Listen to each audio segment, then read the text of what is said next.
कुणाल कामराला अटक करण्यात येणार नाही। जबाब नोंदवण्यासाठी अटकेची गरज नाही। मुंबई पोलीस तामिळनाडूमध्ये जाऊन जबाब नोंदवू शकतात। मुंबई हायकोर्टाची पोलिसांना चपराक। नाशिकमधील दर्ग्याच्या अनधिकृत बांधकामावर कारवाई। काठेगल्ली परिसरामध्ये पोलिसांचा कडक बंदोबस्त। ट्रस्टला म्हणणं मांडण्यासाठी दिलेली मुदत संपल्यामुळे पालिकेकडून तोडक कारवाई।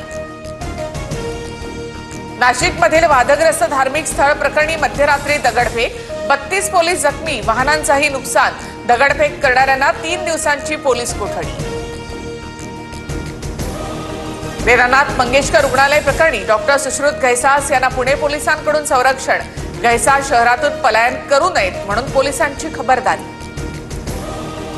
ईश्वरी भिसे मृत्यू प्रकरणी ससून रुग्णालयाचा अहवाल सादर।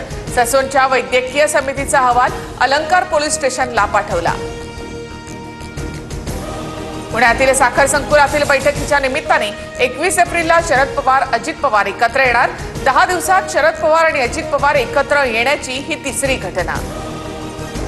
भाजपचे मंत्री प्रत्येक महिन्याला जनता दरबार आयोजित करणार। 22 एप्रिलला पंकजा मुंडेंच्या उपस्थितीमध्ये मुंबईत जनता दरबार। जनतेच्या तक्रारी, समस्या मंत्र्यांच्या उपस्थितीमध्ये मांडण्याची संधी मिळणार। सोन्याच्या दरात पुन्हा नवा विक्रम। जळगावच्या सराफा बाजारात सोन्याच्या दरात 1300 रुपयांची वाढ। सोनं 97,500 रुपये प्रति तोळा, तर चांदीचे दर 1 लाखाच्या उंबरठ्यावर। नांदेडमध्ये इस्लामपूरसह परिसरात अवकाळी पावसाची जोरदार हजेरी। हळद, ज्वारी, तीळ उत्पादक शेतकऱ्यांचं नुकसान होण्याची शक्यता।